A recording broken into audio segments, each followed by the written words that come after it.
जापद साधुन के परिधावे हस्त पवित्र कर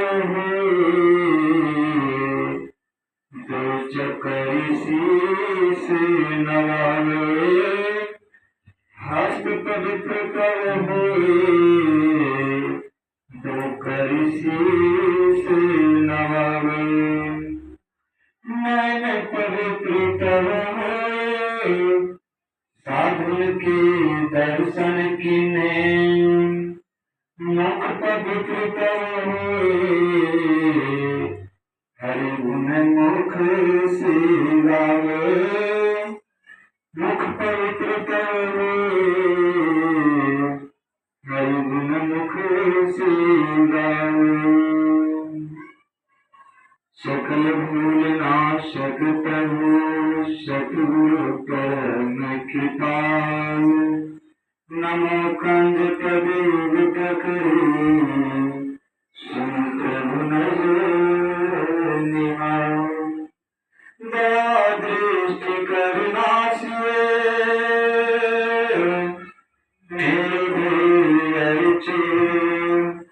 खरो तीक्ष्ण बुद्धि मोरिना आनि जोरी को खरो तीक्ष्ण बुद्धि मोरिना आनि जोरी को श्री सद्गुरु महाराज की जय। अभ्यास रूप में अपने आसन पर आसीन प्रातः स्मरणीय अनंत भरोसित सर्ववंदनीय विश्ववंदनीय परम पूज्य गुरु महाराज के पावन श्री चरणों में बारंबार नमन। मंचासीन हमारे श्रेष्ठ बुजुर्ग गुरु भाइयों, इस 140वां जयंती के अवसर पर पधारे हुए संवेद समादरणीय सज्जन वृंद, आदरणीय माताओं, शक्ति स्वरूपा बहनों एवं मुद्द मंगलमय समाज के सबों को सिया राममय सब जग जानी करोड़ों प्रणाम जोड़ी पानी। सबको मेरा बारंबार प्रणाम, बारंबार प्रणाम। मैं यह बालक कुछ तो जानता नहीं, प्रयास करता हूँ टूटी फूटी अपनी भाषाओं में त्रुटियों को ध्यान में रखेंगे, अच्छी बातों को धारण करेंगे। आज हम लोग गुरु महाराज के पावन जयंती पर यत्र तत्र से एकत्रित हुए हैं। जयंती क्यों और किनका जयंती? इस धराधाम पर तो बहुत से मानव आए हैं, गए हैं। क्या सबकी जयंती मनाई जाती है? नहीं, महापुरुषों की जयंती मनाई जाती है। और महापुरुष कौन होते हैं? जो इस संसार को अपना पुत्र पुत्री के समान समझते हैं, सखा के समान समझते हैं। उनके लिए सीमित परिवार नहीं होता है, संसार ही उनका परिवार है। और अपने संपूर्ण जीवन को संसार के लिए न्यौछावर कर देते हैं। क्या क्या कष्ट सहना पड़ता है उनको, उनकी जीवनी से आप जानते ही हैं कि दुष्ट लोग उनको बहुत सताते हुए हैं, फिर भी वो सहकर जीवों का कल्याण करते हैं। रामचरितमानस में आया है कि जब जब कोई धर्म की हानि बाध असुर अभिमानी तब तब पर भय विमुख शरीरा हरई सर्जन पीड़ा। जब अत्याचारों का बोलबाला हो जाता है, सज्जनों को सताने लगते हैं, तब परमात्मा विविध रूप में महापुरुषों के रूप में अवतरण होकर के तो जीवों का कल्याण करते हैं। दुष्टों को उनका उचित दंड देते हैं। इसी कड़ी में हमारे परम पूज्य का भी अवतरण इस 20वीं सदी में जीवों के उद्धार कल्याण के लिए हुआ है। गुरुदेव अपने प्रवचन में कहा करते थे कि मैं जिस ज्ञान को यहाँ तक लाया हूँ उसको लाने में मुझे कितनी कठिनाइयों को झेलना पड़ा है वो मैं जानता हूँ। कि वस्त्र की इतनी किल्लत थी, भोजन की भी पर्याप्त मात्रा नहीं थी, कितने कष्टों को सहकर तब मैं इस ज्ञान को लाया हूँ, आप लोग को सहज में दे दिया हूँ। आप सहजता पूर्वक सत्संग नित ध्यान नित रहिए, कर संलग्न हो जो विचार चोरी नशा हिंसा झूठ करना चाहिए। ये 5 को पकड़ लीजिए, 5 को धीरे धीरे छोड़ दिए, आपका जीवन कल्याण में हो जाएगा। उन्हीं महान संतों को हम लोग जयंती मनाते हैं। आज वैशाख शुक्ल चतुर्दशी है। आज वैशाख शुक्ल चतुर्दशी और कल पूर्णिमा के दिन है। कल बुद्ध पूर्णिमा के नाम से भी जाने जाएंगे। कल भी जयंती है गौतम बुद्ध भगवान के, और आज गुरु महाराज की जयंती है। और देखिए कि दोनों का कितना आज और कल का मिलान है। बहुत संत तो कहते हैं कि गौतम बुद्ध ही दूसरे रूप में गुरु महाराज बन के आए हैं 20वीं शताब्दी में, क्योंकि उनका बहुत कुछ मिलता जुलता हुआ है। आज चतुर्दशी के गुरु महाराज की जयंती है, कल गौतम बुद्ध की जयंती है। अब दोनों की समानता देखिए। गुरु महाराज का जन्म भी उत्तरी भारत के गंगा के इस पार में हुए हैं, और गौतम बुद्ध का भी जन्म इसी लुम्बिनी ग्राम में हुआ है, जो गंगा के इस पार ही है, उत्तरी भारत में ही है। जन्म भी एक ही क्षेत्र में।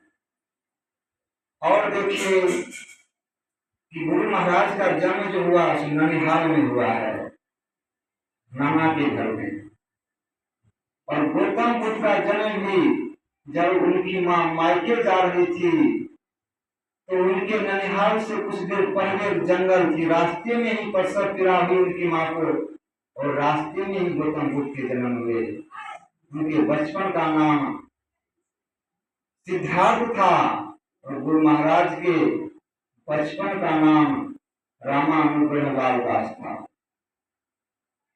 जब गौतम बुद्ध जन्म लिए रास्ते में जंगल के पास, तो संतों का कथन है कि 3 डेग में चले, जो आश्चर्य की बात है। कोई भी बच्चे जब जन्म लेते हैं तुरंत नहीं चलते हैं, साल 2 साल 3 साल में कब चलते हैं, लेकिन कहते हैं कि 3 डेग चले तुरंत जन्म के बाद। और जब यह जानकारी हुई उनके पिता को, सिद्धेश्वर जी को, कहा ये तो बड़ा अद्भुत बात है। और जब उन्होंने ज्योतिषों को दिखलाया, उनका देखिए भाग ललाट क्या है, तो ज्योतिषों ने कहा कि यह एक बहुत बड़ा सन्यासी बनेगा या बड़े महात्मा बनेंगे। और गुरु महाराज की भी जब जन्म हुआ ननिहाल में, तो जन्म से ही 7 जटाएं, जन्म के 7 जटाएं हैं पेट से ही, और उन जटाओं को कंघी से सुलझा दिए जाते थे, रोज ठीक कर दिया जाता था। लेकिन जब रात्रि में सोते गुरु महाराज, तो दूसरे दिन फिर वो 7 जटाएं तैयार हो जाती थी। यह भी एक अनुपम चीज है। इनका भी जब ज्योतिष से दिखाया गया, तो ज्योतिषों ने कहा कि यह एक बड़ा महान आत्मा है, महात्मा बनेंगे। ये कोई साधारण बालक नहीं है। और देखिए, जन्म के कुछ दिन के बाद ही गौतम बुद्ध के भी माता जी का देहांत हो गया। माता की साया बचपन में ही छीन गया गौतम बुद्ध को, और गुरु महाराज का भी साया कुछ ही दिनों में माता से उठ गया। उनके भी माता का बचपन में ही देहांत हो गया। गौतम बुद्ध के लालन पालन पोषण बच्चे से ही उनकी मौसी थी महामाया, वही की है। और गुरु महाराज का लालन पोषण उनकी बड़ी बहन थी, वही उनकी लालन पोषण की है, बढ़ाती है बचपन में। दोनों के बचपन में ही माता का साया उठ गया है। जब कहते हैं अद्भुत बालक तो थे ही, जन्म दोनों को संपन्न परिवार में हुए। राजा सुदर्शन भी राजा थे, और जो राजा होते हैं उनको क्या चीज की कमी। लेकिन जो महान आत्मा अवतरित होते हैं तो जीव के कल्याण के लिए आते हैं, वे धन संपत्ति के लिए नहीं आते हैं। राजा होकर के भिक्षु बने हैं, और गुरु महाराज भी संपन्न परिवार में थे। उनके पिता भी उस समय में दीवान थे। संपन्न परिवार थे, किसी चीज की कमी नहीं थी। फिर भी गुरु महाराज एक भिक्षु की भांति घर से निकल करके जीव के कल्याण के लिए निकल पड़े, आत्म कल्याण के लिए निकल पड़े। कहते हैं कि राजा सुधोधन ने सोचा कि मेरा बेटा तो महात्मा बनेगा, लेकिन मैं ऐसी व्यवस्था कर देता हूं कि इनको बैराग कभी आएगा ही नहीं। सारी सुख की जितनी भी व्यवस्था होती है अपने महल में ही कर दिए, छोटा में ही शादी कर दिए, ताकि ये माया के बंधन में उलझ जाएंगे, ये कभी महात्मा नहीं बनेंगे, बाबा नहीं बनेंगे, राजा बनेंगे। लेकिन होने को कौन टाल सकता है। महात्मा बुद्ध को 4 दृश्य ने ही बैराग बना दिया, और गुरु महाराज को 4 पंक्ति बैराग बना दिया। 4 दृश्य कौन कौन था महात्मा बुद्ध के। तो पहला दृश्य था, जब एक दिन घूमने के लिए निकले तो एक वृद्ध व्यक्ति को देखते हैं। उनकी ये चमड़ी की झुर्रियां भी निकल चुकी थी। वृद्ध व्यक्ति को आप देखे होंगे, चमड़ी सुकड़ के लगते हैं, सट गया है हाड़ में, पूरा हाड़ दिखने लगते हैं, जीर्ण शरीर पूरा। पूछते हैं, छंदक उनका जो सिपाही होता है हमेशा उनके नजदीक रहता है, उन्हीं की देखभाल में भगवान बुद्ध रहते हैं। छंदक से पूछते हैं, छंदक बताओ ये कौन सा चीज है ये तो कभी देखे नहीं थे जवान बूढ़ा को।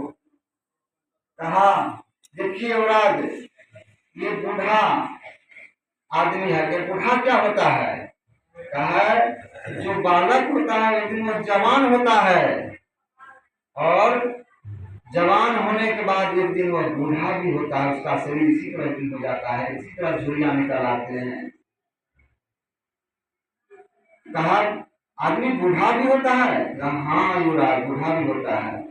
दूसरे दिन देखते हैं एक रोगी का आपको बहुत चिल्ला रहे हैं, रोग से दर्द से छटपटा रहे हैं, थोड़ी सी चैन में उन बिलखते हुए आत्मा को देख के इनका हृदय पिघल जाता है।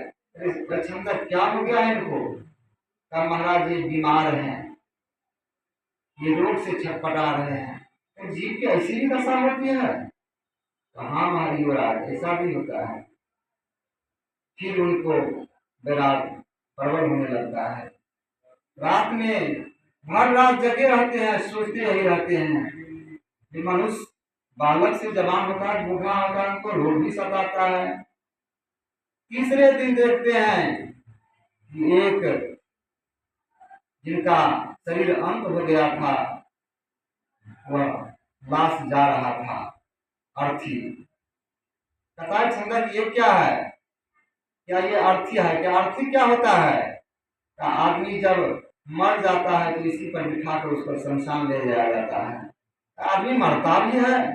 हाँ युवराज, आदमी मरता भी है। फिर चौथे दिन जब देखते हैं एक महात्मा और मस्त मगन खूब खुशी में है, देखो किसी प्रकार की कोई नहीं, और मस्त है, भगवान का नाम जप रहे हैं। समझ ये क्या है? ये महात्मा है, ये संत है। क्या ये तो बड़े खुशी में है? कहा जग में संत ही एक खुश होते हैं। इनको तो भगवान से लेना देना है, एक अपने आप को भगवान को सौंप दिए हैं। मैंने सौंप दिया इस जीवन को, अब जीत तुम्हारे हाथों में, अब हार तुम्हारे हाथों में। जीवन को तुम्हारे हाथों में सौंप दिया है, अब तो तुम्हारे हाथों में है। तब इनको परवाल बैराग इतना प्रबल हो गया, इतना प्रबल हो गया कि रात में सोए नहीं। बगल में यशोधरा पत्नी है, एक बेटा उनको भी है, बहुत छोटा नन्हा सा बालक, लेकिन सबका मोह त्याग कर आधी रात में चुपचाप निकल गए महल से। लेकिन इस बात को छंदक समझ रहा था, वह भी पीछे पीछे चल दिए उनके, और आधी रास्ते गए, अपने रात से पार कर गए। तब कहते हैं छंदक, अब ये मेरा तुम राजसी वस्त्र सब ले लो। सारा राजसी पोशाक उतार कर छंदक को दे दिए, और वहीं एक शिकारी कसाई था, वो कसाई वस्त्र को धारण कर लिए, जो बाद में जाकर के बुद्ध बौद्ध धर्म का वही कसाई वस्त्र बड़ा ही पवित्र हो गया। इस प्रकार वे विराग में इस जीवन की खोज में घर से निकल पड़े, राजपाट को त्याग कर। और हमारे गुरु महाराज भी हैं, वे भी तो ऐसा ही किए हैं। जब परीक्षा हॉल में परीक्षा दे रहे थे, और बिल्डर्स नाम का कविता था अंग्रेजी में, उसका भाव ये था कि हमारा जीवन सुकर्म और कुकर्म रूपी ईंटों से बनता और बिगड़ता है। अंग्रेजी कविता है, इसका भाव यही है कि हमारा आपका जो जीवन है, जो कर्म रोज कर रहे हैं, सुकर्म और कुकर्म। आज इतना आदमी सत्संग मंदिर में बैठे हैं, क्या इतना ही गांव में, इतना ही समाज में आदमी है, सभी अपने अपना मकान तैयारी कर रहे हैं, तो सुकर्म करके तो कुकर्म करके उनका अपना मकान तैयार का जीवन हो रहा है।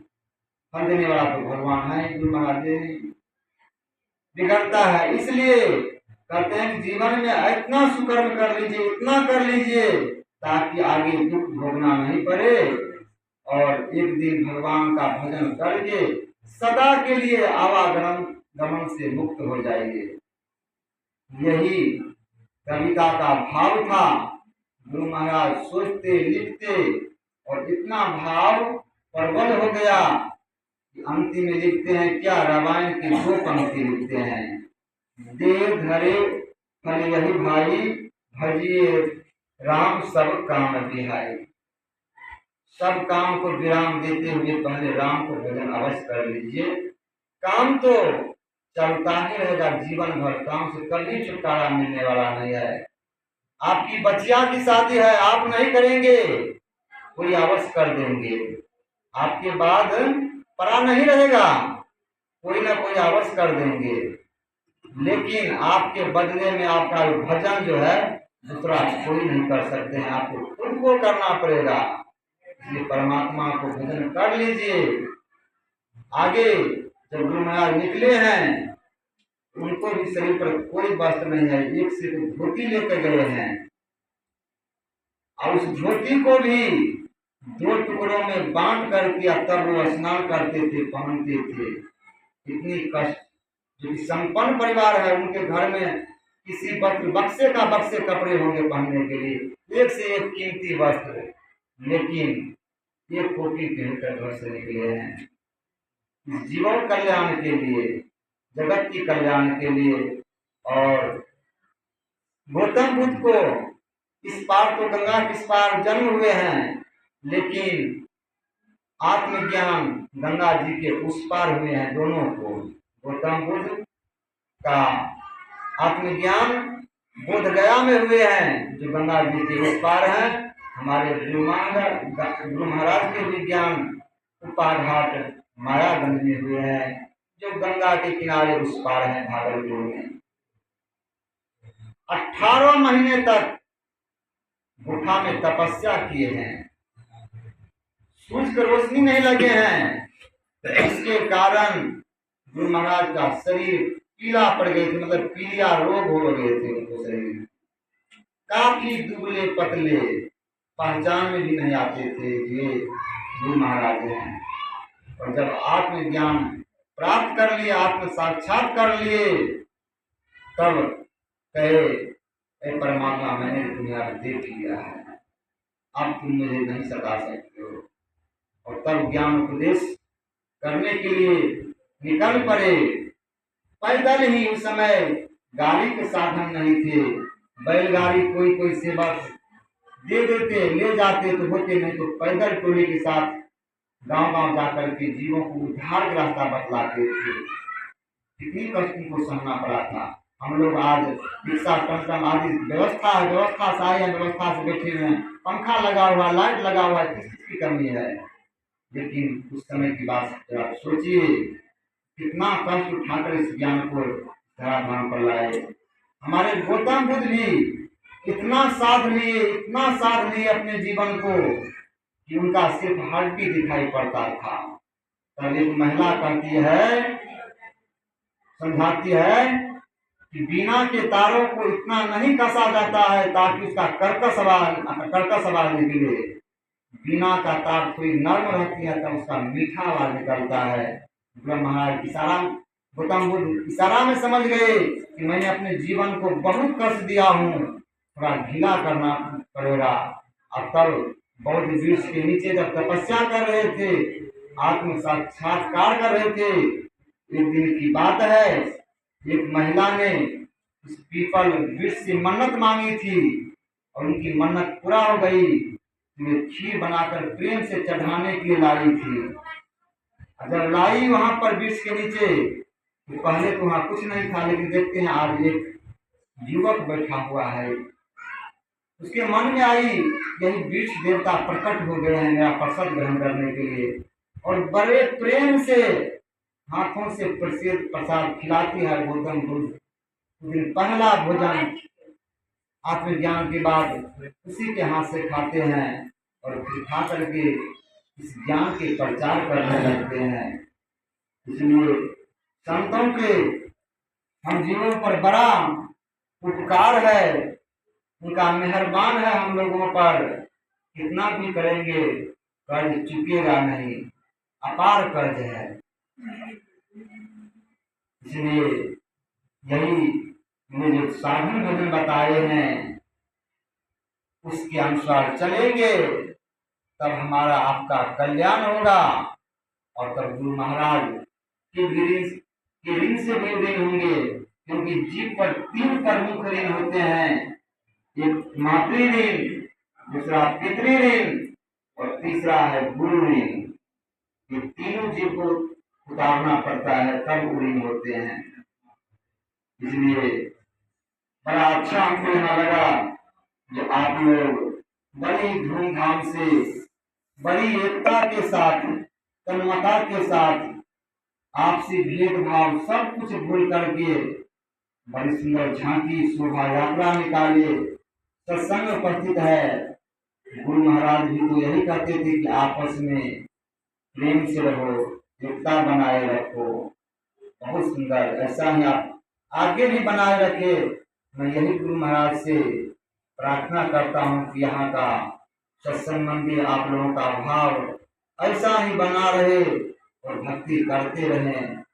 गुरु महाराज अवश्य देखेंगे, उनका दया अवश्य होंगे। अंत में मैं एक छोटा भजन के साथ अपने वाणी को विराम